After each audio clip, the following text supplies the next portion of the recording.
Namaste friends. Today we are going to learn what are the best and worst conditions for meditation.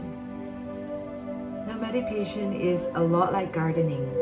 If you're providing it with the right conditions, like the right soil, maybe there's sufficient water, we're pulling out the weeds from time to time, and there's plenty of sunlight, then the flower is going to bloom naturally at its own pace and at its own time. We can't just force the flower to bloom just because we really want to, right? If the soil is hard, the weed is growing all over the place, there isn't enough sunlight, and no fertilizer, then no matter how much we wish for the flower to bloom, the flower is not going to bloom. So, just like meditation, we can't just wish for our minds to be still and quiet if we're not providing it with the right conditions. Right? So we need to understand what are the best and worst conditions for meditation, so that we can increase our chances and likelihood to be able to still and quiet the mind so that we can find our inner peace. So today we are going to focus on the best and worst time for meditation. Let's begin.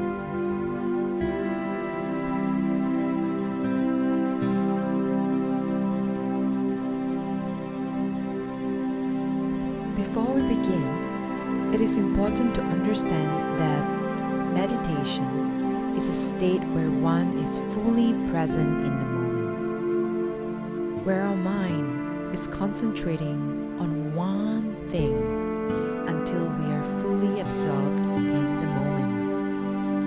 So, actually, the best time to meditate is all the time. And I'll share more on how to practice daily life meditation in another video in the future. But today, we're going to focus on sitting meditation, where we are dedicating a certain amount of time to sit and meditate. So when the word meditation is used in this video, it is referring to the sitting meditation. Let's start with the best time for sitting meditation. The best time for a sitting meditation is during the Brahma Muhurta time, and this is between 3:30 in the morning till 5:30 in the morning. I know what you're thinking. Yes, it is very challenging to wake up at this time, but I thought it's important to share what is so special about it so you can decide for yourself if you wish to put the effort to wake up. During this time, the world is still asleep and there is a calm and serene atmosphere. It is also said that at this time, the sattva or purity of the atmosphere is highest. We're also feeling refreshed from our sleep, and the mind is like a blank canvas, still free from worldly thoughts. Most importantly, it is a special time where our Ida and Pingala nadis are in perfect balance. So what are nadis? Nadis, also known as meridian channels, are energetic pathways that runs throughout our entire body, and their main function is to distribute energy. You can think of them as highways that carries energy. Now, as the air we breathe contains energy or prana or chi, when we inhale through our nostrils, we are distributing energy through these pathways. The nadi, called Ida, is connected to the left nostril, which functions to distribute energy for one's mental activities such as thinking, analyzing, and creativity. While the Pingala nadi is connected to the right nostril, which functions to distribute energy for one's vital activities, such as digestion, blood circulation, and cell signaling. Usually, one nostril is always more active than the other. You can try testing this out for yourself right now. Notice which side of your nostril is more open, where the air is flowing more effortlessly. Is it the Ida, which is the left nostril, or Pingala, the right nostril? Also, just note that both Ida and Pingala are already naturally open and active for everybody.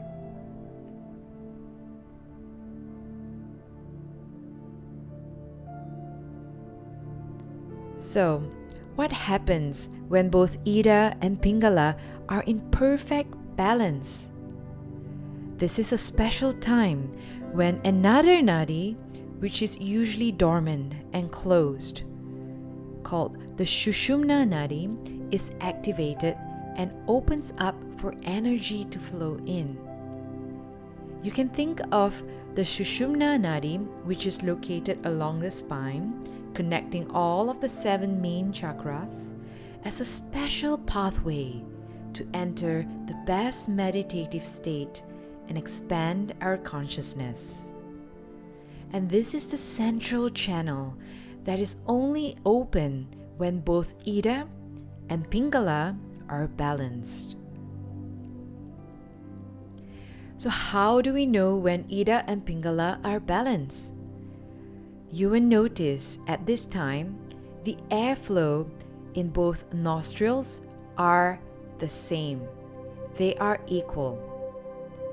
As an experiment, try waking up during this time and notice if the airflow in both nostrils are equal. You may need to clear your nasal passage first if it is blocked. As mentioned before, the air we breathe contains prana, energy, or chi. So when we meditate during this time, we are directing the energy down the Sushumna nadi that is located along the spine, connecting all chakras, making it much easier to enter a deeper meditative state. It also rebalances and energizes all of our chakras and expand our consciousness. But if you find it challenging to wake up at this time, but still wish to access the Sushumna nadi, you can wake up by 5 in the morning and meditate for half an hour before starting your day.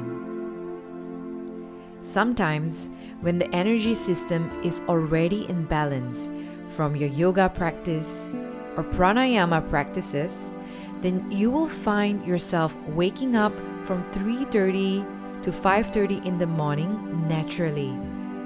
This is a good sign of progress in yoga, and it's a sign that you are breaking through to the next step along your journey.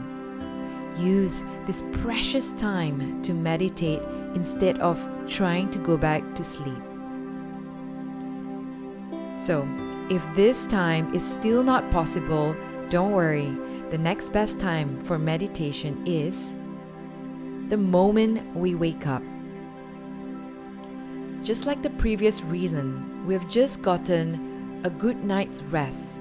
We feel refreshed, and our mind is like a blank canvas, still free from worldly thoughts. It is so important to not reach out for your phone or start thinking about your worldly life. Just quickly go to the bathroom if you need to and drink a glass of water and immediately start your meditation. Also, when you're going to the bathroom or drinking that glass of water, just keep asking yourself, am I aware? Am I aware? To keep your awareness from drifting into worldly thoughts. Meditating as soon as you wake up will increase your chances for a successful meditation. The next best time is just after yoga asana. Even better if it's combined with pranayama or breath work. This is when the circulation of energy is most balanced. Did you know that the practice of yoga asana and pranayama were actually designed as a preparation for meditation to get Ida and Pingala balanced? After your yoga and pranayama practices, notice if both your Ida and Pingala are balanced. If they are, that means your Sushumna Nadi is open and active, and when this happens, take the golden opportunity to meditate as long as you can. If they're not balanced, keep practicing yoga and do more pranayama. But if you've been practicing yoga and your Ida and Pingala is still not balanced, then perhaps you will need to bring your attention from outward to inward. So focus less on how accurate your postures are and bring your attention inward by focusing on the breath. Most importantly, you will also need to maintain a healthy mental and emotional state, because any unhealthy mental and emotional states creates blockages in the nadis and may be preventing Sushumna from being activated and open. That is why, along this meditative journey, we're also going to be focusing on releasing old pain and blockages at the later stages. When you have done sufficient inner work to dissolve most of your blockages, you will notice Ida and Pingala becoming balanced sporadically throughout your day and evenings, even when it is not Brahma Muhurta time. This is also a very good sign of progress in yoga. The next best time for sitting meditation is just before bedtime. That is, if you're not too physically drained. At the end of our day, we are no longer actively engaged in various activities. The evening is progressively becoming more quiet so that we begin to slowly unwind, and the mind also becomes calmer as it prepares for sleep and rest. We can take this time to meditate and slow down our train of thoughts, find some stillness within, and prepare for a good night's rest. For some people, however, it can have the opposite effect, where the energy level increases so much that one is not able to sleep. If this is happening to you, and it's causing some sleep disturbances, consider meditating early in the morning instead. Now, moving on to the worst time for sitting meditation. The worst time to meditate is after a heavy meal, because all of the energy goes into digesting your food, leaving not much for meditation. Another time when meditation might be challenging is when you are hungry, because your body will signal to your mind that it wants food, and you will have many thoughts about what food you're going to eat. This can be very distracting and will affect your concentration. So it is best to just listen to your body and get some food. However, there is a difference between being hungry and subconsciously using food as a distraction to get out of meditation. If you know that you are physically not hungry, but your mind keeps moving towards food, you might be subconsciously preventing yourself from meditating by tempting yourself to reach for food. Don't fall for the trick of your mind. This is something you may wish to work on by continuing to watch the desires and consciously choosing to not reach out for food. Just observe these thoughts without judgment and let it float away like the clouds in the sky, unaffected by these thoughts. Another bad time to meditate is when you're physically tired and your body is telling you to rest. Just listen to your body and get some good sleep. At this point, your energy level is so low that you might struggle to concentrate. Because to concentrate, we need energy. However, if you are mentally exhausted, sometimes meditation might help to give you a boost of energy by just clearing up your mind. It is like reformatting your hard drive and restarting your computer. Another time where meditation might be challenging is when you're feeling sleepy. When you're sleepy, it is very difficult to stay awake and keep the mind focused. This can be due to two reasons. It's either you are just feeling sluggish from hot weather, maybe you're tired, or it could be any other reasons. Or it might be because you find meditation boring. To tell the difference between the two, try taking a cold blast shower for 5 minutes to wake up your nervous system and return back to your meditation immediately. I used to do this a lot whenever I feel sleepy, especially in the hot afternoon, and it works every time. However, if this is still not working for you, it could mean that you are bored from a lack of inner fire to meditate. If you suspect that this might be happening, try finding a deeper purpose for your meditation. Do some research and find what really resonates deeply with your heart. What is it that you really want from meditation, and awaken that inner fire within you? Whether it is to establish a solid practice where you can fall back to during challenging times, or maybe it's to find inner peace. And for some, it might be for self-discovery or spiritual awakening. Whatever it is, keep that deeper purpose in your heart. This will get you excited to meditate and you will not be feeling sleepy. But remember, before you begin the practice, you need to let go of any desires and expectations from the practice.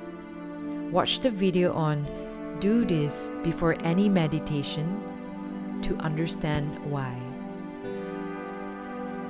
And finally, another bad time for meditation is when you are sick, because you will need all of the energy to recover.